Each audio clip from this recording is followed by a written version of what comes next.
Some moments freeze time forever. Picture this: a gray October morning in London, rain tapping against ancient cathedral windows, and hundreds of mourners dressed in black.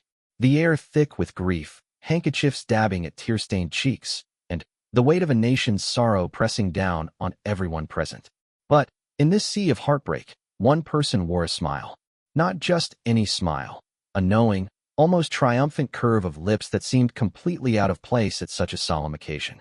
When Prince William caught sight of that smile across the crowded funeral service, his blood ran cold. Because he recognized something in Camilla's expression that made his stomach drop and his hands shake. What William discovered that day would shatter everything he thought he knew about his family, his stepmother, and a secret that had been buried for decades. A secret so shocking that it would change the course of the royal family forever. This is the true story of that smile, and the devastating truth it revealed. The morning of October 15th started like any other day for Prince William, but it would end with a revelation that would haunt him for years to come. As he adjusted his black tie in the mirror of his Kensington Palace bedroom, he couldn't shake the feeling that something was terribly wrong. It wasn't just the grief weighing on his shoulders from losing someone so dear to the family.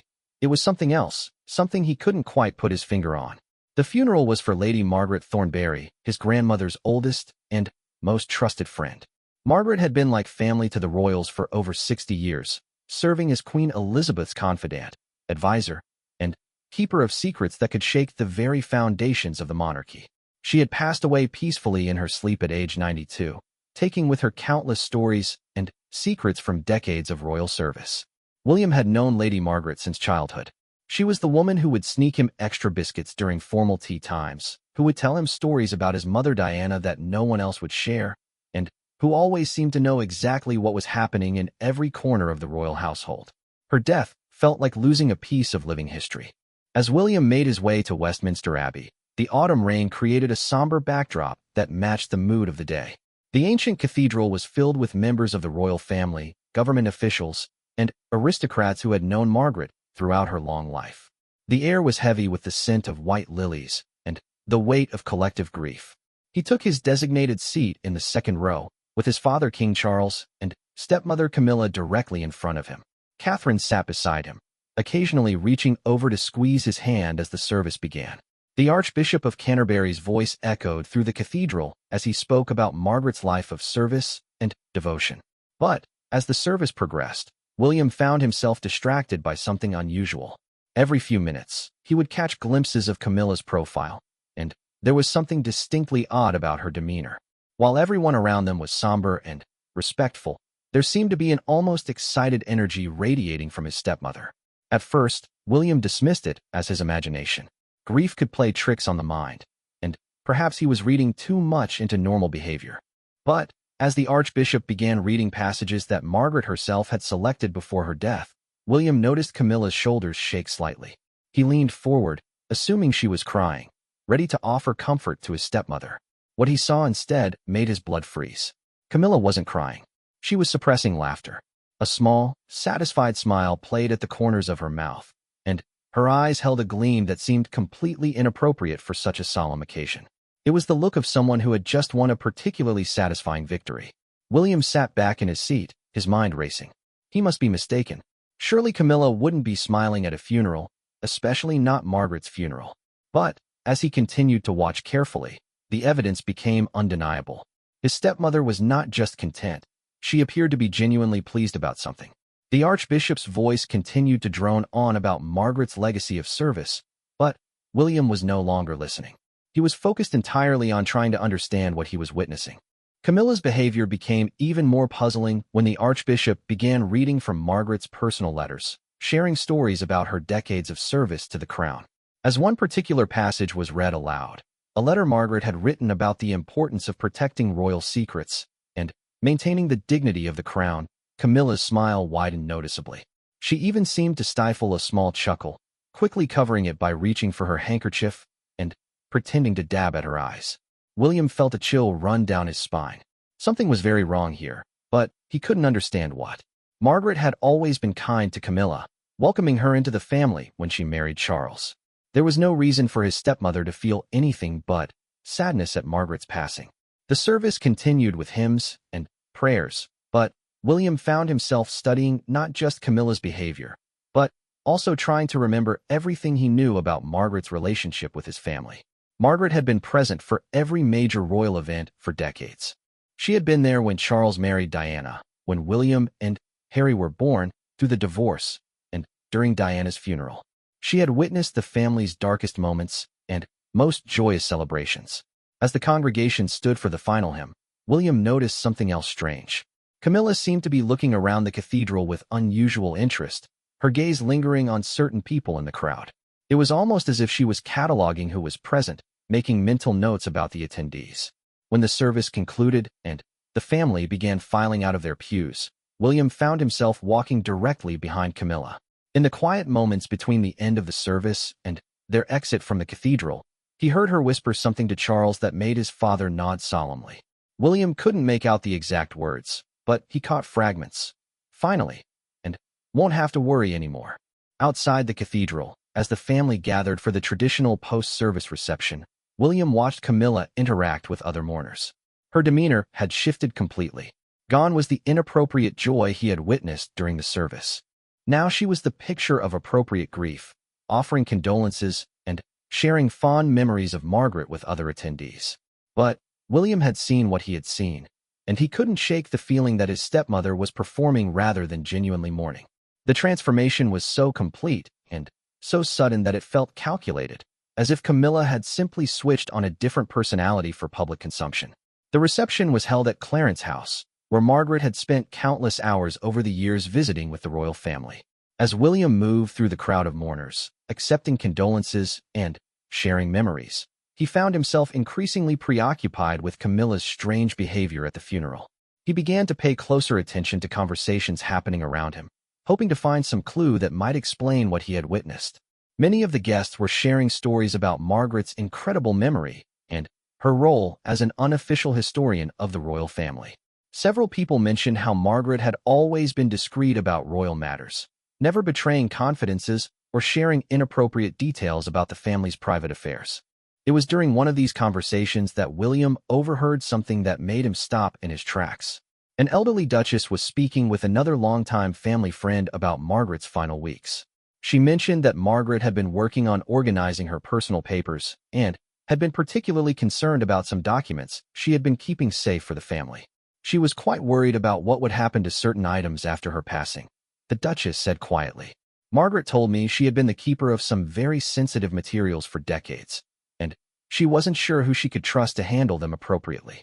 William felt his pulse quicken. Documents? What kind of documents would Margaret have been keeping that would concern her so much? And why would she be worried about who would handle them after her death?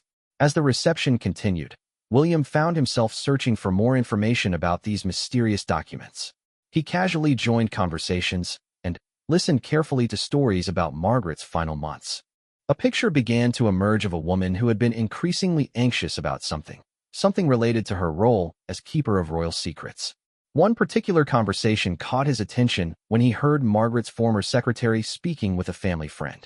The secretary mentioned that Margaret had spent considerable time in her final weeks reviewing old files and correspondence. She had been particularly focused on materials from the 1970s and 1980s, which coincided with the period when Charles had been dating both Diana and Camilla. Lady Margaret was always so careful about maintaining confidentiality, the secretary said. But in her final weeks, she seemed troubled by something. She kept mentioning that there were things the family needed to know, but she wasn't sure how to handle the situation appropriately. William excused himself from his current conversation and moved closer to the secretary, hoping to hear more details. But, as he approached, the conversation shifted to more general reminiscences about Margaret's kindness and service. The opportunity to learn more had passed, but William's suspicions were now fully aroused. As the afternoon wore on, William found himself watching Camilla more closely. She continued to play the role of the grieving family member perfectly, but there were small moments, a flash of satisfaction when certain people mentioned Margaret's discretion, a slight tensing when conversations turned to Margaret's final weeks, that suggested she was more interested in these discussions than she was letting on. The most telling moment came near the end of the reception when William overheard a brief exchange between Charles and Camilla. They were standing near the garden doors, speaking in low voices, apparently unaware that William was within earshot behind a nearby pillar. The solicitor confirmed that everything has been handled according to her wishes, Charles was saying to his wife. And the private papers? Camilla asked, her voice carrying a note of urgency that seemed out of place for a general inquiry about estate matters. All taken care of. The family materials have been returned to the appropriate parties, and anything sensitive has been dealt with discreetly, Charles replied. Good, Camilla said, and William could hear the relief in her voice. Margaret was always so thorough. I'm glad everything worked out properly. William felt a chill run through him as he processed this conversation. What family materials? What sensitive information had needed to be dealt with discreetly? And why did Camilla seem so relieved about it? As the reception began to wind down and family members started to take their leave, William made a decision. He needed to understand what was happening, and he needed to find out what Margaret had been keeping secret. The woman he had known as his grandmother's trusted friend and his own childhood confidant had apparently been hiding something significant, and somehow Camilla was connected to it. The drive back to Kensington Palace was quiet, with Catherine sensing his preoccupied mood and respecting his need for silence. But William's mind was racing with questions and theories. Margaret had been the keeper of royal secrets for decades. What had she known? What had she been protecting? And why had her death seemed to bring Camilla such obvious relief? As they pulled into the palace grounds, William made a mental note to begin his own investigation into Margaret's final weeks and the mysterious documents that had caused her such concern. He had no idea that this decision would lead him down a path that would forever change his understanding of his family and reveal secrets that had been carefully hidden for nearly 30 years. The funeral had ended, but, for William, the real story was just beginning. That inappropriate smile he had witnessed on Camilla's face was the first crack in a carefully constructed facade, and he was determined to discover what lay beneath it.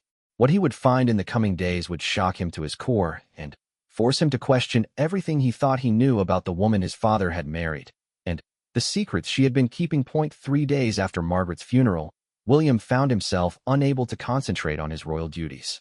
During a charity engagement at a children's hospital in London, his mind kept drifting back to that smile, to the fragments of conversation he had overheard, and to the growing certainty that something significant was being hidden from him. The children at the hospital had been excited to meet him, their faces lighting up despite their circumstances, but William felt like he was performing a role rather than genuinely engaging. His thoughts were consumed by questions about Margaret's mysterious documents and Camilla's strange behavior. By the time he returned to Kensington Palace that evening, he had made a decision that would set everything in motion. William waited until Catherine had gone to bed before making his first move. Using his position within the royal family, he contacted Margaret's former personal secretary, Mrs. Eleanor Hartwell, who had worked for Lady Margaret for over 20 years. Eleanor was a discreet woman in her 60s who had managed Margaret's correspondence, appointments, and personal affairs with unwavering loyalty. "Your Royal Highness," Eleanor said when she answered his call. "What an honor to hear from you. I hope you're managing well after Lady Margaret's passing. She was so fond of you." "Thank you, Mrs. Hartwell. Actually, that's why I'm calling. I've been thinking about Lady Margaret a great deal since the funeral, and I was hoping I might be able to visit her home. I'd like to pay my respects privately and perhaps see some of her personal effects. She was such an important part of my childhood." Eleanor was quiet for a moment before responding. "Of course, Your Royal Highness. Though I should mention that most of her personal items have already been distributed according to her will, and her papers have been handled by the family solicitor as she requested." William felt his pulse quicken at the mention of papers. "I understand completely. I was thinking more about photographs, perhaps some of her books, things that might help me remember her better. Would tomorrow afternoon be convenient?" "Certainly, sir. I'll be there to let you in. Lady Margaret would have been pleased to know you wanted to visit." The next day, William told Catherine he had a private appointment and drove himself to Margaret's modest but elegant townhouse in Belgravia.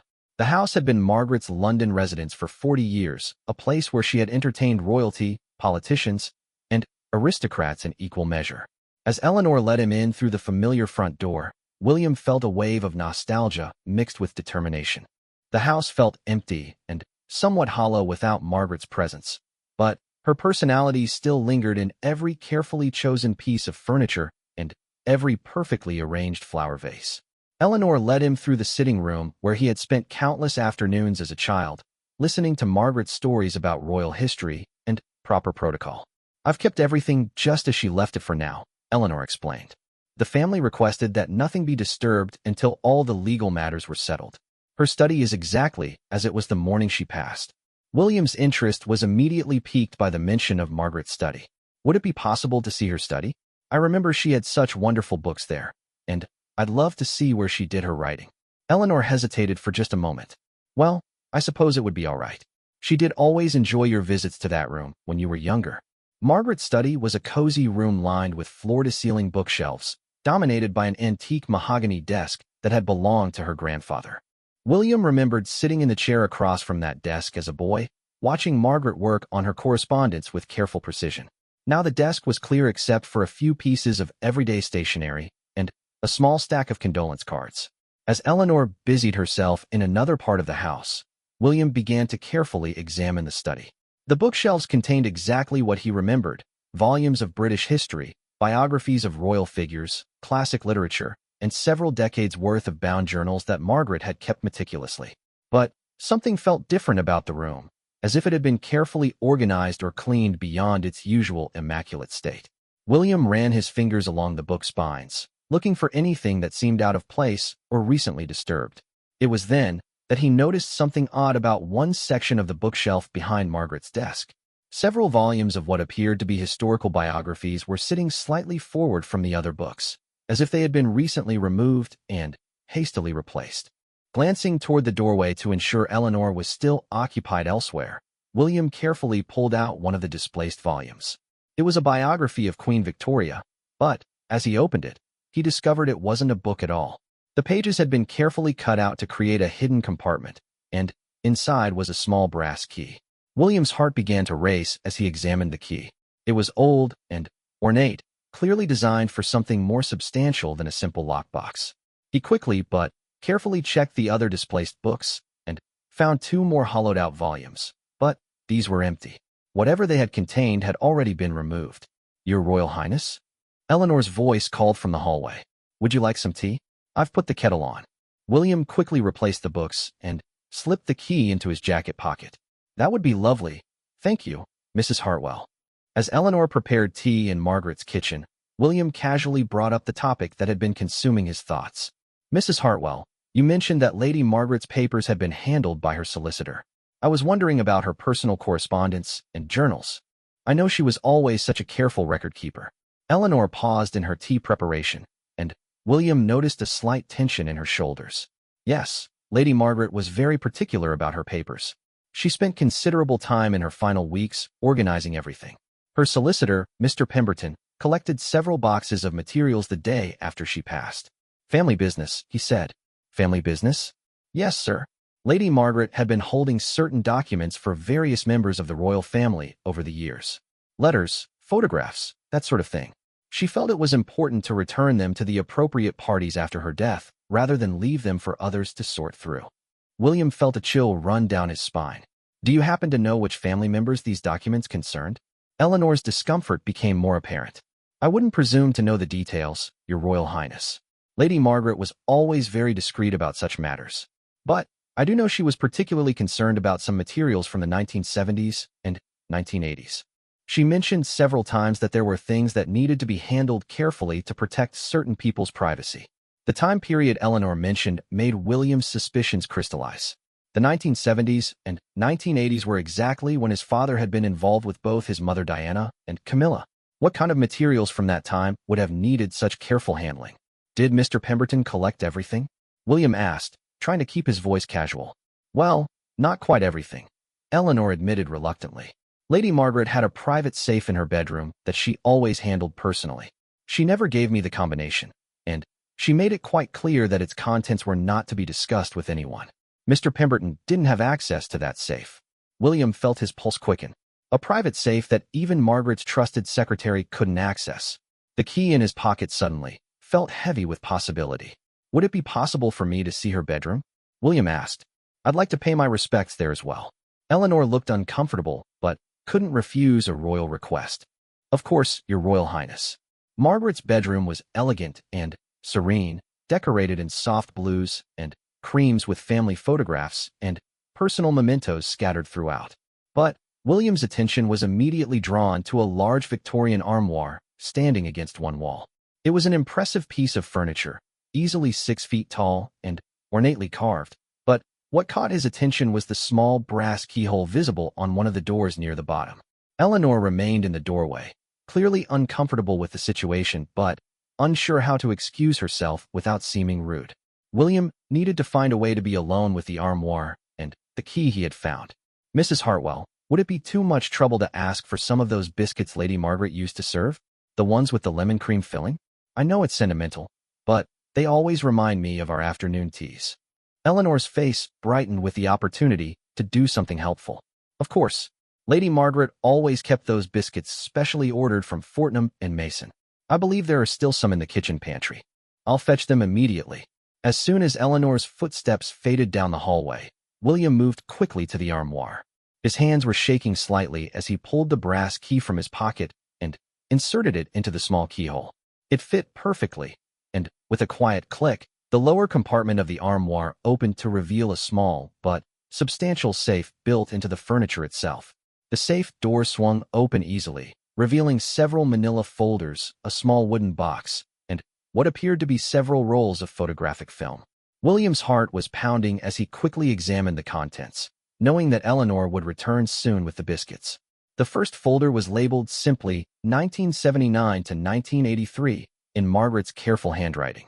William opened it to find a collection of photographs, letters, and what appeared to be diary entries or personal notes. His blood ran cold as he began to recognize some of the handwriting and faces in the photographs. There were letters in Camilla's handwriting addressed to Margaret, but dated from the early 1980s when Camilla was supposedly out of Charles's life and married to Andrew Parker Bowles. The letters spoke of secret meetings, careful planning, and maintaining appearances until the time was right. One letter in particular made William's hands shake as he read it. "Dearest Margaret," the letter began in Camilla's distinctive handwriting. "Charles and I are so grateful for your discretion during this difficult time. The plan we discussed is working perfectly, and Diana suspects nothing. It's heartbreaking to see Charles so torn, but we both know this is the only way to secure our future together. The pregnancy changes everything, of course, but we'll manage that obstacle when the time comes. Please destroy this letter after reading. But I wanted you to know how much your support means to us both." William felt sick as he processed what he was reading.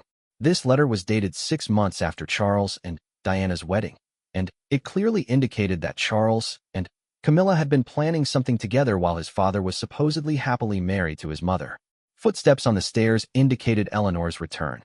William quickly photographed several of the most damaging documents with his phone, replaced everything in the safe, and closed the compartment just as Eleanor appeared in the doorway with a plate of biscuits.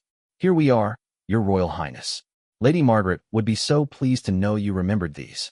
William accepted the biscuits gratefully, but his appetite had completely disappeared. His mind was reeling from what he had discovered, and he knew he needed time to process the implications of Margaret's secret files. "Thank you so much, Mrs. Hartwell. This visit has meant more to me than you could know." Lady Margaret was truly a remarkable woman. As William drove back to Kensington Palace, his mind was spinning with questions and horrible possibilities. The documents he had found suggested that Camilla and Charles had been planning something together from very early in Charles and Diana's marriage. But what kind of plan required such secrecy? And what did Camilla's reference to managing that obstacle when the time comes mean in relation to Diana's pregnancy with William himself? That evening, William locked himself in his private study and began examining the photographs he had taken of Margaret's documents more carefully. What he found would keep him awake for nights to come and force him to question everything he thought he knew about his parents' marriage and the circumstances of his own birth. The deeper he dug into Margaret's secrets, the more William realized that Camilla's smile at the funeral hadn't been inappropriate joy at an old woman's death. It had been relief that the keeper of her most damaging secrets had finally taken those secrets to her grave. But Margaret, it seemed, had been more thorough than Camilla could have imagined, and the truth she had so carefully preserved was about to come to light in the most devastating way possible. William spent the next 3 days obsessively studying the photographs he had taken of Margaret's documents, and each revelation was more shocking than the last. He had barely slept, barely eaten, and Catherine had begun asking worried questions about his sudden change in behavior. But William couldn't share what he had discovered. Not yet. Not until he understood the full scope of what Margaret had been hiding. The most disturbing document was a detailed diary entry from Margaret herself, written just weeks after Diana's death in 1997. In her careful handwriting, Margaret had recorded a conversation with Camilla that painted both women in a horrifying light. She came to see me today, ostensibly to discuss funeral arrangements, but I could see she was actually seeking reassurance about our mutual silence regarding the events leading up to Dee's death, Margaret had written. She seemed particularly concerned about the telephone conversations from July that we had both witnessed. When I assured her that certain secrets would remain buried with Dee, she actually appeared relieved. I told her that some truths were too dangerous for the monarchy, but I confess I am troubled by how easily she accepted this reasoning. William read this entry dozens of times, trying to understand its implications. What telephone conversations from July 1997? What secrets had died with his mother? And why would Camilla be seeking reassurance about their mutual silence unless she had something to hide? But it was another document that truly shattered William's world. Hidden in the wooden box from Margaret's safe was a sealed envelope marked for William or Harry, to be opened only in the event of my death or if the truth becomes necessary to protect the monarchy. Inside was a letter in Margaret's handwriting that would haunt William for the rest of his life. My dear William, the letter began. If you are reading this, then circumstances have forced you to discover truths that I hoped would remain buried forever. I have struggled with this knowledge for 25 years, wondering whether my loyalty to the crown was worth the price of your family's pain. I pray you will understand why I kept these secrets, and I pray you will be wise enough to know what to do with them.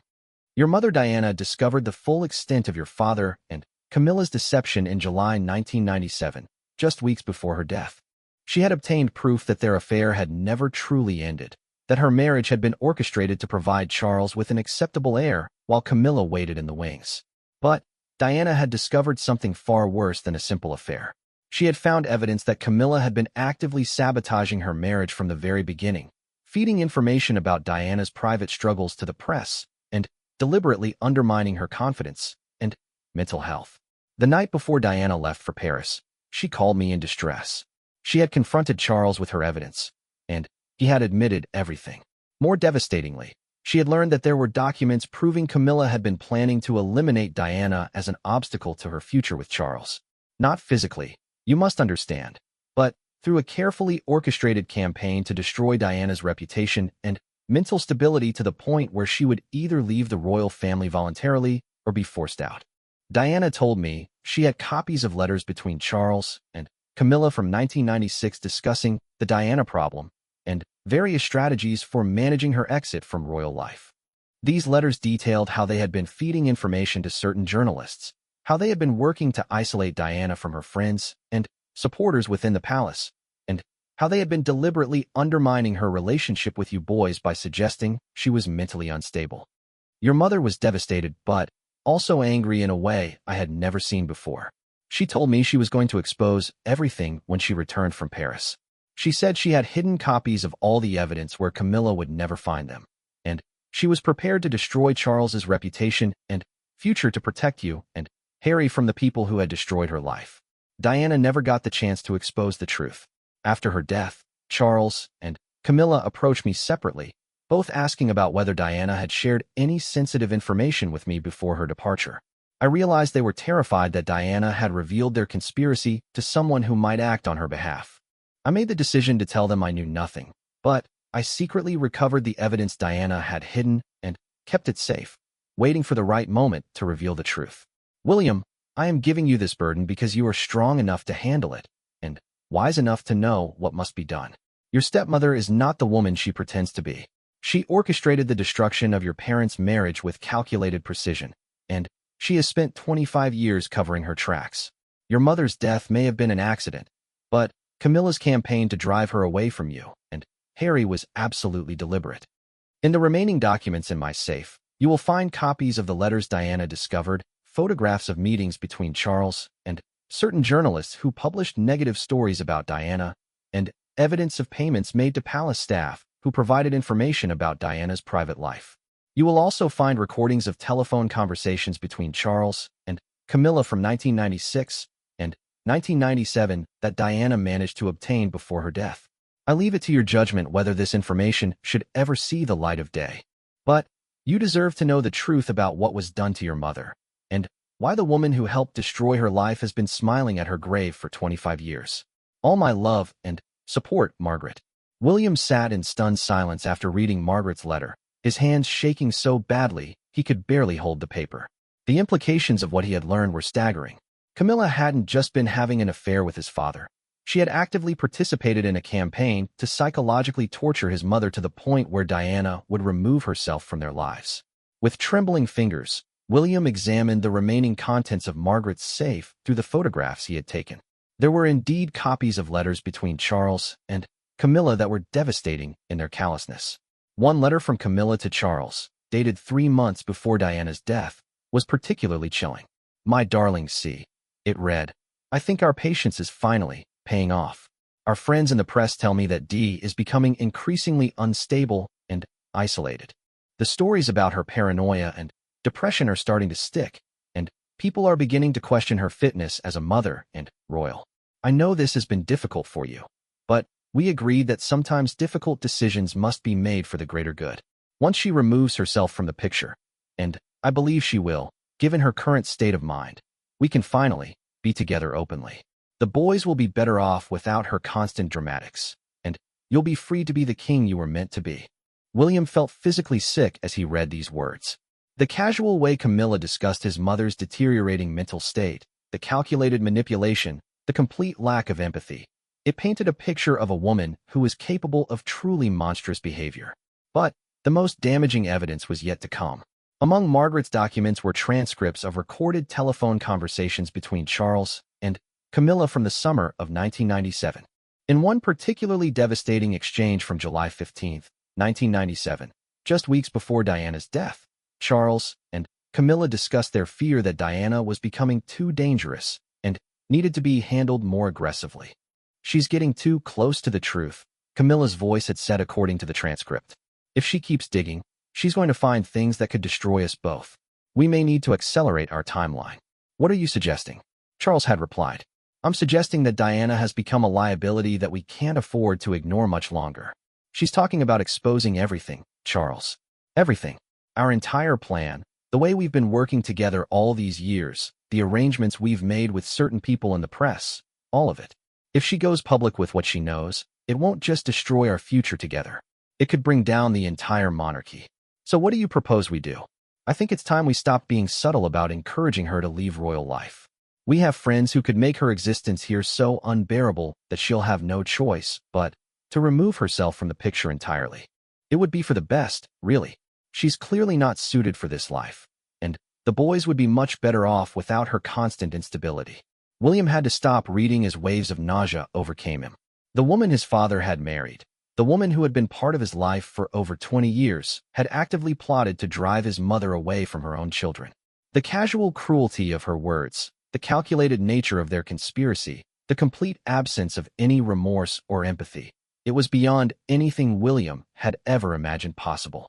As he continued reviewing the documents, William discovered that Margaret had been incredibly thorough in documenting Camilla's campaign against Diana. There were records of payments made to palace staff who leaked information about Diana's private life to tabloid journalists. There were copies of letters from Camilla to various media contacts, providing intimate details about Diana's struggles with bulimia, her marriage problems, and her growing paranoia about being watched and followed. Most chillingly, there were detailed notes about how Camilla had systematically worked to turn Charles against Diana by exaggerating every marital problem, encouraging his criticism of Diana's parenting, and constantly suggesting that Diana was becoming mentally unstable and potentially dangerous to the children. William found records showing that Camilla had been feeding information to specific journalists who were known for writing negative stories about Diana. She had provided details about Diana's therapy sessions, her struggles with eating disorders, and her increasing isolation within the royal family. All of this information had been used to paint Diana as an unstable, unsuitable royal who was becoming a liability to the monarchy. The picture that emerged from Margaret's documents was of a carefully orchestrated psychological warfare campaign designed to destroy Diana's mental health, undermine her relationship with her children, and force her to voluntarily leave royal life. Camilla hadn't just been waiting in the wings for her chance to be with Charles. She had been actively working to eliminate the competition. But perhaps the most devastating discovery was a letter Diana had written to Margaret just days before her trip to Paris, a letter that Margaret had never mentioned to anyone. In Diana's distinctive handwriting, William found his mother's final words about her situation. "Dearest Margaret," Diana had written, "I know you've always been loyal to the royal family, but I'm hoping you'll understand why I have to do what I'm about to do. I've discovered the truth about Charles and Camilla's relationship, and it's so much worse than just an affair. They've been working together to destroy me systematically, to make me seem crazy and unfit so that I'll remove myself from William and Harry's lives. I have evidence now of everything they've done, the lies they've told about me, the stories they've planted in the press, the way they've worked to isolate me from anyone who might support me. I know about the payments to palace staff, the arrangements with journalists, even the psychological evaluation they tried to arrange to have me declared mentally incompetent. I can't let them win, Margaret. I can't let them drive me away from my boys or convince the world that I'm too unstable to be their mother. When I return from Paris, I'm going to expose everything. I'm going to show the world what Charles and Camilla are really capable of, and I'm going to fight for my right to remain in my children's lives. I know this will be devastating for the monarchy, but I can't protect an institution that has allowed such cruelty to flourish. My children deserve to know the truth about what was done to their mother, and the world deserves to know the truth about the people who will one day rule over them. Please understand that I'm not doing this out of spite or revenge. I'm doing this because it's the only way to protect William and Harry from people who have proven they're willing to destroy anyone who stands in their way. They destroyed me, but I won't let them destroy my children's future. All my love, Diana." As William finished reading his mother's final letter, tears were streaming down his face. The grief and determination in Diana's words, her fierce love for her children, her desperate attempt to protect them from people she now understood to be truly dangerous. It broke his heart and filled him with rage in equal measure. Diana had never gotten the chance to expose the truth. She had died just days after writing this letter, taking her evidence and her plans for justice with her to the grave. For 25 years, Camilla had lived with the knowledge that she had escaped exposure by the narrowest of margins, that Diana's death had saved her from complete ruin and disgrace. Now William understood the smile at the funeral. Camilla hadn't just been relieved that Margaret was dead. She had been celebrating the elimination of the last person who knew the full truth about her conspiracy against Diana. With Margaret gone, Camilla believed her secrets were finally safe forever. But Margaret had been more thorough than Camilla could have imagined. She had preserved every piece of evidence, documented every detail, and ensured that the truth would eventually come to light. William now possessed proof of a conspiracy so shocking, so cruel, and so calculated that it would destroy not just Camilla's reputation, but potentially the entire royal family. The question that haunted William as he sat surrounded by the evidence of his stepmother's betrayal was simple but devastating. What was he going to do with the truth that Margaret had died to preserve? The woman who had helped destroy his mother was now the Queen Consort of England, married to his father and accepted by the world as a legitimate member of the royal family. William realized that Margaret's final gift to him wasn't just the truth about his mother's death. It was the power to finally give Diana the justice she had died seeking. But using that power would mean destroying his father, devastating the monarchy, and potentially tearing his own family apart forever. As dawn broke over Kensington Palace, William sat holding his mother's final letter and staring at the evidence of Camilla's betrayal. The smile at Margaret's funeral had been the beginning of the end of Camilla's carefully constructed deception. Now William had to decide whether he was brave enough to finish what his mother had started, or whether some secrets were too dangerous to reveal, even in the name of justice. For 2 weeks after discovering Margaret's devastating evidence, William lived in a state of constant turmoil. He found himself studying Camilla's every expression during family gatherings, looking for signs of the calculating woman revealed in the documents. The knowledge of what she had done to his mother burned inside him like acid, making it impossible to maintain normal family relationships. Catherine had noticed his dramatic change in behavior. He barely slept, picked at his food during meals, and had become distant and preoccupied during what should have been routine royal engagements. When she finally confronted him about his obvious distress, William made a decision that would change everything. "Catherine, I need to tell you something," he said one evening as they sat in their private sitting room at Kensington Palace. But what I'm about to share with you is going to be devastating. It's about my mother, about Camilla, and about secrets that have been hidden for 25 years. Over the next 3 hours, William shared everything he had discovered. He showed Catherine the photographs of Margaret's documents, read her the transcripts of the recorded conversations, and explained the full scope of Camilla's conspiracy against Diana. Catherine's face grew pale as she processed the implications of what her husband had uncovered. "My God, William," she whispered when he finished. This is monstrous. How could she have done such things? How could your father have participated in something so cruel?" "I keep asking myself the same questions," William replied. "But the evidence is undeniable. Camilla systematically destroyed my mother's life, and she's been living with that knowledge for decades while playing the role of the loving stepmother." Catherine was quiet for several minutes, clearly struggling to process the magnitude of what she had learned. Finally, she looked at William with a mixture of love and concern. "What are you going to do with this information? You can't just keep carrying this burden alone." William had been wrestling with exactly that question since discovering Margaret's secret files. Part of him wanted to expose everything immediately, to give his mother the justice she had died seeking. But another part of him understood the devastating consequences that revealing the truth would have for his father, for the monarchy, and for his own children. "I think I need to confront Camilla directly," William finally said. "She needs to know that I've discovered the truth, and she needs to understand that her actions have consequences. Maybe there's a way to handle this that doesn't destroy everything. But she can't go on pretending to be innocent when I know what she really is." Catherine reached over and took his hand. "Whatever you decide to do, I'll support you completely. But, William, you need to be prepared for the possibility that confronting her could force you to make choices you're not ready to make.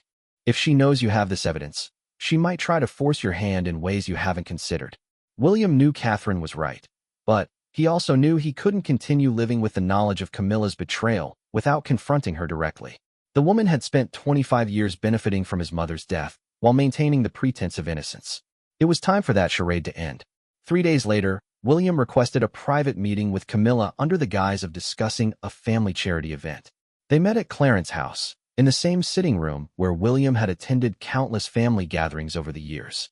Looking at Camilla now, knowing what he knew, William felt his stomach turn with disgust and rage. "Thank you for making time to see me, Camilla," William said as they settled into the familiar armchairs. "Though I should mention that this isn't actually about charity work." Camilla's expression shifted slightly, a flicker of wariness crossing her features. "Oh, what did you want to discuss then?" William reached into his jacket and pulled out a folder containing copies of some of the most damaging documents from Margaret's collection. He placed it on the coffee table between them and watched as Camilla's eyes fixed on it with unmistakable recognition and growing alarm. "I wanted to discuss Lady Margaret Thornberry's funeral," William said quietly. "Specifically, I wanted to understand why you were smiling during the service." The color drained from Camilla's face, and William saw her hands begin to shake slightly. She stared at the folder for several long moments before looking back at William with an expression he had never seen before. Not the warm stepmother persona she usually wore, but something calculating and cold. "I don't know what you think you're implying, William, but I'm not implying anything, Camilla. I'm stating facts." William opened the folder and pulled out one of Camilla's letters to Margaret from 1996. "I found Margaret's private safe, and I've read everything she kept hidden for 25 years. I know about the plan you and my father developed to drive my mother away from her children. I know about the payments to palace staff for information. I know about your arrangements with journalists to plant negative stories. I know about the psychological warfare you conducted against a vulnerable young woman who had done nothing but fall in love with the wrong man." Camilla's carefully maintained composure began to crack. She reached for the letter with trembling hands, her eyes scanning the familiar handwriting as if she couldn't quite believe what she was seeing. "Where did you get this?" she whispered. "Margaret promised me. She said she had destroyed everything." "Margaret lied to you, just as you've been lying to everyone for decades," William replied. "She kept every piece of evidence, every recorded conversation, every document that proved what you and my father did to my mother. Did you really think a woman who had been keeping royal secrets for 60 years would be careless enough to actually destroy evidence of something so damaging?" Camilla set the letter down with shaking hands and looked at William with an expression of pure panic. For the first time in their relationship, he was seeing her without any pretense. without any performance. This was the woman who had coldly planned his mother's psychological destruction. "William, you don't understand the situation," Camilla said, her voice taking on a desperate edge. "Your mother she was becoming dangerous. She was threatening to expose things that could have brought down the entire monarchy. We were trying to protect the institution, protect your future as king."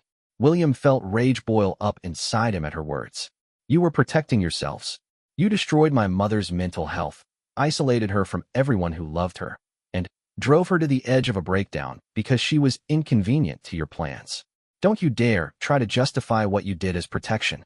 Camilla stood up abruptly and began pacing the room, clearly struggling to think through her options. William could practically see her mind racing as she tried to figure out how to handle this catastrophic development. "What do you want?" she finally asked, stopping in front of William with desperation in her eyes. "What will it take for you to keep this information private?" This can't come out, William. It would destroy your father, destroy the monarchy, destroy everything we've all worked so hard to build. You should have thought about that 25 years ago before you decided to torture my mother," William replied coldly. "But since you're asking what I want the truth. I want to understand how you could do something so monstrous and then live with yourself for decades. I want to know how you could look at me and Harry and pretend to care about us while knowing what you had done to our mother." Camilla collapsed back into her chair, tears beginning to stream down her face. But William felt no sympathy for her distress. These weren't tears of genuine remorse. They were tears of panic from someone whose carefully constructed life was crumbling around her. "It wasn't supposed to happen the way it did," Camilla said through her tears. "We never meant for Diana to be hurt so badly. We thought she would just quietly step away from royal life and find happiness somewhere else. The plan was supposed to be gentle, gradual. But she kept fighting back, kept digging deeper, and it became more aggressive than we intended." William stared at her in disbelief. Even now, even when confronted with irrefutable evidence of her cruelty, Camilla was trying to minimize what she had done and shift responsibility away from herself. "Gentle? You call systematically destroying someone's mental health gentle? You call paying people to betray her trust gentle? You call arranging negative press coverage of a woman struggling with mental illness gentle?" William's voice was rising with each word. "My mother died thinking she was going insane, believing that everyone around her was plotting against her. And she was right. You were plotting against her, deliberately and cruelly, for years. She was going to destroy us all." Camilla suddenly shouted, her grief transforming into anger. "Do you have any idea what would have happened if Diana had exposed our relationship during the early years? The scandal would have brought down the monarchy. Your father would have been forced to abdicate. You would never have had the chance to be king. Everything we did to preserve your future." William stood up abruptly, towering over Camilla with fury radiating from every inch of his body. "Don't you dare try to make this about protecting me. You destroyed my mother to protect yourself. You robbed me and Harry of the chance to have our mother in our lives because she was inconvenient to your selfish desires. Your mother was sick, William." Camilla screamed back. She was paranoid and unstable, and she was becoming dangerous to everyone around her. "We were trying to manage a situation that had spiraled completely out of control. She was sick because you made her sick. She was paranoid because you were actually plotting against her. She was unstable because you had spent years systematically undermining her confidence and mental health." William was shouting now, years of suppressed grief and rage pouring out of him. "You created the very problems you claimed to be solving." The argument was interrupted by the sound of footsteps in the hallway. Charles appeared in the doorway, clearly drawn by the sound of raised voices. His expression shifted from confusion to alarm as he took in the scene before him, his son standing over his wife, who was crying and clutching what appeared to be old documents. "What on earth is happening here?" Charles demanded, stepping into the room. William turned to face his father, and Charles visibly recoiled at the expression of pure rage and disappointment on his son's face. "Ask your wife, father. Ask her about Lady Margaret's private safe and the documents she thought were safely buried forever." Charles's face went white as he looked at the papers scattered on the coffee table. William could see the moment when his father recognized what they were, could see the panic and guilt flood his features. "William, son, you need to understand," Charles began. "I understand perfectly," William cut him off. "I understand that you and Camilla conspired to drive my mother away from her own children. I understand that you participated in a campaign of psychological torture that contributed to her death. I understand that you've both been lying to me and Harry for 25 years about what really happened to our mother. Charles sank into a nearby chair, suddenly, looking every one of his 75 years. The weight of his son's knowledge and judgment seemed to physically crush him. We never wanted Diana to die, Charles said quietly. Everything we did, we thought we were protecting the family, protecting the institution. We never imagined it would end the way it did. But you're both glad it ended the way it did, aren't you? William said with cold fury. Her death solved all your problems. No more inconvenient truth-telling. No more threats to expose your conspiracy. No more obstacles to your happily ever after. Margaret's funeral wasn't the first time you smiled at my mother's grave, was it, Camilla? Camilla's sobs intensified, but William felt no pity for either of them. These people had destroyed his mother and robbed him of the chance to know her as an adult. They had built their happiness on the foundation of Diana's misery and death. What happens now? Charles asked, his voice barely above a whisper. What are you going to do with this information? William looked at his father and stepmother, the king and queen consort of England, reduced to begging for mercy from the son whose life they had damaged irreparably. The power dynamic had shifted completely, and, for the first time in his life, William held the future of the monarchy in his hands. I'm going to do what my mother never got the chance to do, William said finally. I'm going to make sure the truth comes out. I'm going to make sure the world knows exactly what kind of people you really are. And I'm going to make sure that my children grow up knowing the truth about their grandmother. Not the sanitized version you've been feeding them, but the real truth about a woman who was destroyed by people she trusted. Charles and Camilla exchanged a look of complete desperation. Their carefully constructed world was collapsing, and there was nothing they could do to stop it. The secrets they had thought were safely buried forever were about to destroy everything they had built together. As William walked toward the door, carrying Margaret's devastating evidence with him, he turned back to face the two people who had shaped his life through their betrayal. You both spent decades benefiting from my mother's death, he said quietly. Now you're going to spend whatever time you have left living with the consequences of what you did to her. Justice is coming, and it's 25 years overdue. The confrontation was over, but William knew the real battle was just beginning. He had the power to expose the truth, but using that power would mean destroying his father and potentially bringing down the entire monarchy. The question that haunted him as he drove back to Kensington Palace was whether he was prepared to sacrifice everything for justice, or whether some prices were too high to pay, even for the truth. The weeks following William's confrontation with Charles and Camilla were filled with a tense, desperate silence. No one in the royal family mentioned the devastating conversation that had taken place at Clarence House, but everyone could feel the shift in dynamics. Charles looked haggard and aged. Camilla had become increasingly reclusive, and William moved through his royal duties like a man carrying an enormous burden. Catherine watched her husband struggle with the weight of the decision before him. He had the power to expose the truth about his mother's treatment, but using that power would have consequences that extended far beyond personal satisfaction. The monarchy itself hung in the balance, and, with it, the future of their own children. You know you don't have to carry this alone, Catherine said one evening as they sat in their private study.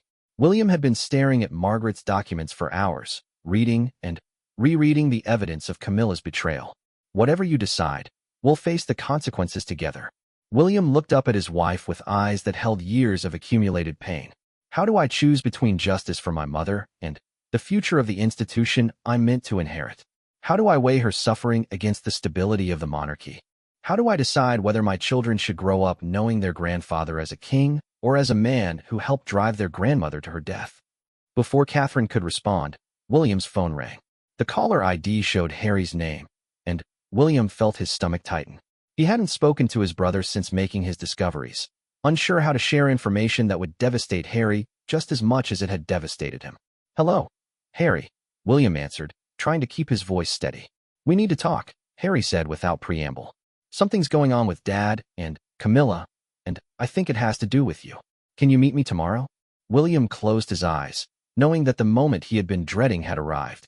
Yes, come to Kensington Palace tomorrow afternoon. And Harry? Come alone. The next day, William found himself in the impossible position of destroying his brother's understanding of their family, just as his own had been destroyed. He shared everything with Harry: Margaret's secret documents, the evidence of Camilla's conspiracy, The recordings of conversations that revealed the calculated cruelty behind Diana's suffering. Harry's reaction was even more explosive than William had anticipated. He paced the room like a caged animal, alternating between rage and heartbreak as he processed the magnitude of what their stepmother had done to their mother. All these years, Harry said, his voice shaking with fury. All these years she's been playing the loving stepmother while knowing what she did to Mom. All those times she comforted us about missing her. All those speeches about honoring her memory. She's been mocking us. She's been mocking Mom's memory. I know, William said quietly. Believe me, I know exactly how you feel. What are we going to do about this? Harry demanded. We can't let her get away with this. We can't let Dad get away with this. Mom deserves justice, William. She deserves the world knowing the truth about what was done to her. William had been expecting this response from Harry, but hearing his brother voice the same desire for justice that burned inside him made the decision even more difficult. How could he deny his mother and his brother the vindication they deserved? But how could he destroy their father and potentially bring down the monarchy in the process? It's not that simple, Harry, William said. If we expose this information, it doesn't just destroy Camilla and Dad. It destroys the institution we're meant to serve. It destroys the monarchy that millions of people depend on for stability. It potentially destroys the future that our children are meant to inherit. So we're supposed to just let them get away with murder? Harry shouted. Because that's what they did, William. They may not have physically killed Mom, but they destroyed her mentally and emotionally. They drove her to the point where she was desperate enough to get into a car with a drunk driver just to escape the life they had made unbearable for her. Harry's words hit William like a physical blow because they echoed thoughts he had been trying to suppress. Had Camilla and Charles's campaign against Diana contributed to the decisions that led to her death? Had their psychological torture made her so desperate to escape that she had become careless about her own safety? You're right, William admitted. They may not have intended for her to die, but their actions contributed to her state of mind that night in Paris. The question is whether exposing that truth is worth the collateral damage it would cause. Harry stopped pacing and fixed his brother with a look of pure determination. Mom spent the last months of her life fighting for the truth to come out. She died believing that we would never know what had been done to her, that Camilla and Dad would get away with their conspiracy forever. Are we going to let her down? Are we going to let the people who destroyed her life continue to benefit from her death? Over the next several days, the two brothers wrestled with the decision that would define not just their own futures, but the future of the British monarchy. They consulted with trusted advisors, legal experts, and historians, trying to understand the full implications of what they were considering. The legal experts confirmed that while Camilla and Charles's actions had been morally reprehensible, they probably hadn't been technically illegal. The conspiracy to undermine Diana's mental health and drive her from royal life, while cruel and calculated, didn't constitute a crime in the traditional sense. Any justice would have to come through public exposure rather than legal prosecution. The historians were more sobering in their assessments. They warned that revelations of this magnitude could genuinely threaten the stability of the monarchy and potentially lead to its abolition. Public trust in the royal family was already fragile after decades of scandals, and evidence of such calculated cruelty toward a beloved princess could be the final straw that turned the British people against the institution entirely. You need to understand that you're not just making a decision about your family, one constitutional expert told William privately. You're potentially making a decision about the future of the British political system. The monarchy provides stability that extends far beyond ceremonial functions.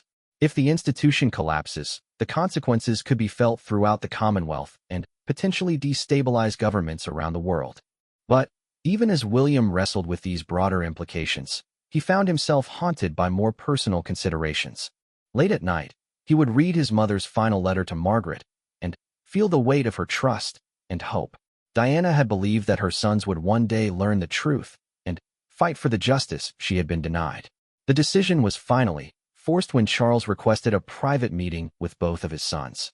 They met at Windsor Castle, in the same private study where Charles had told them about their mother's death nearly 30 years earlier.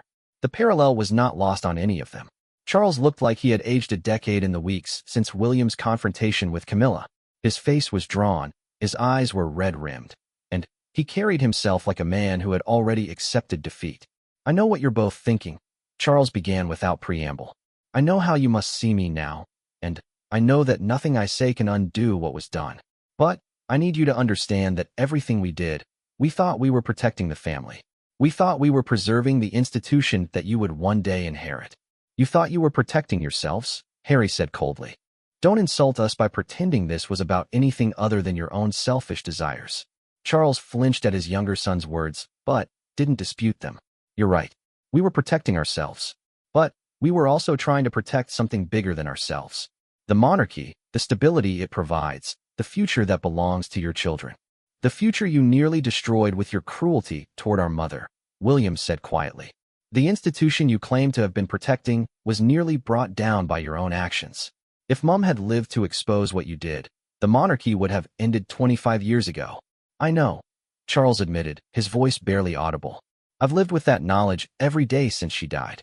I've lived with the guilt of knowing that our actions contributed to her state of mind, that our campaign against her made her desperate enough to take the risks she took that night in Paris. The admission hung in the air like a physical weight.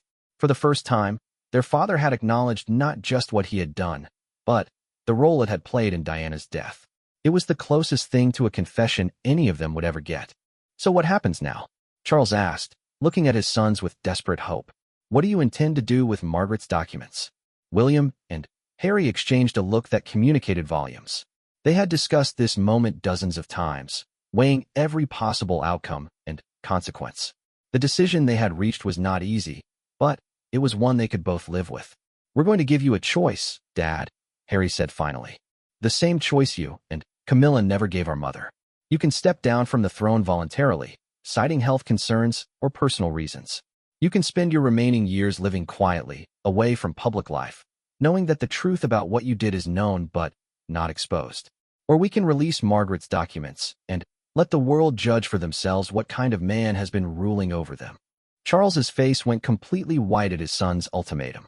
The choice they were offering wasn't really a choice at all. It was a forced abdication dressed up as mercy. And Camilla? Charles asked quietly. Camilla will never be acknowledged as queen consort by either of us, William said firmly. She will never participate in any official royal functions involving our families. She will live with the knowledge that her stepchildren know exactly what she is, and she will spend whatever time she has left knowing that her legacy is one of cruelty and betrayal. You would destroy the monarchy to punish us, Charles said, but there was no real fight left in his voice. No, Dad, William replied.